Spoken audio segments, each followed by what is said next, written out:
వందే మాతర గీతం రచించి 150 సంవత్సరాలు అయిన సందర్భంగా స్థానిక గోకవరం బస్టాండ్ వద్ద ఉన్న రాజమహేంద్రి మహిళా జూనియర్ డిగ్రీ మరియు పీజీ కళాశాలలో రాజమహేంద్రి విద్యా సంస్థల చైర్మన్ డాక్టర్ టీకే విశ్వేశ్వరరెడ్డి, కళాశాల ప్రిన్సిపాల్ ఎంకేఎస్ ప్రసాద్, విద్యార్థినులు, అధ్యాపకులు, అధ్యాపకేతర సిబ్బంది, ఎన్ఎస్ఎస్ వాలంటీర్లతో కలిసి వందే మాతర గేయ ఆలాపన చేశారు.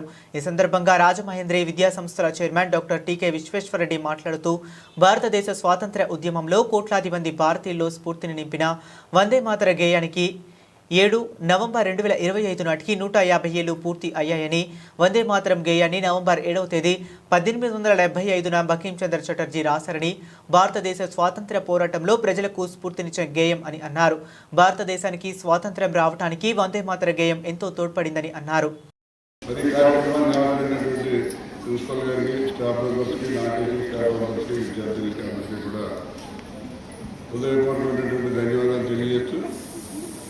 మన వందే మాతరం రచించి 150 సంవత్సరాలు పూర్తయింది.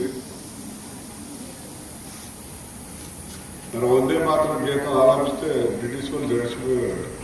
వందే మాతరం ఆలాపిస్తున్నారు, వీళ్ళు జెండాలు అడిగి వచ్చేస్తున్నారని చెప్పి వాళ్ళ అడ్రస్లో వచ్చేసి చాలా కంగారు పడిపోయారు. అటువంటి వందే మాతర గీతాన్ని మనం ఉపయోగించి మన భారతదేశానికి మన స్వతంత్రం తెచ్చుకోవడం జరిగింది. మరి దాంట్లో అనేక మంది స్వతంత్ర సమరంలో పాల్గొని అసూలు బాచారు. అప్పట్లో వారు మరి ప్రాణాలు కూడా చాలామంది త్యాగం చేశారు. అంటే ఇప్పుడు రోజులు వెళ్ళండి, ఎవరో ప్రాణత్యాగం గారు కదా, కనీసం ఒక గంట స్పేర్ చేయడానికి కూడా ఎవరు ఇష్టపడలేదు. సెల్ ఫోన్ ఉంటేనే సరిపోద్దనే పరిస్థితిలో అందరూ ఉన్నారు.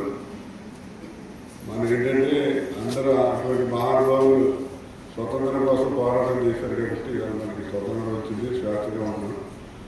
పూర్వం బానిసల్లో చూసారు బ్రిటిష్ వాళ్ళు, పోరాటంతో కొట్టడం. మీరు అప్పుడు ఏడు సినిమాలు వస్తున్నారు, అలాగపోతే ముసలి కూడా కొట్టడం, మంచి బానిసత్వం నుంచి ఇవాళ స్వతంత్ర దేశంగా వచ్చిందంటే ముఖ్యమైన కారణం వందే మాతరం అనేది. ఇది కూడా ఫస్ట్ ప్రయారిటీ ఇవ్వాల్సి ఉంటుంది.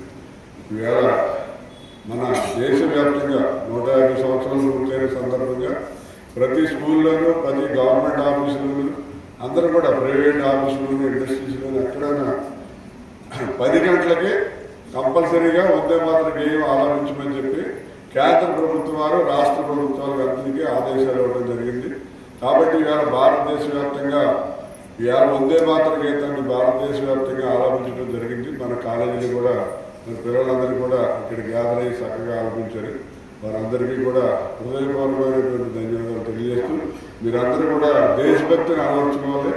ఎంతో కొంత దేశ సేవ చేయడానికి మీరు ప్రయత్నం చేయాలని చెప్పి మనందరూ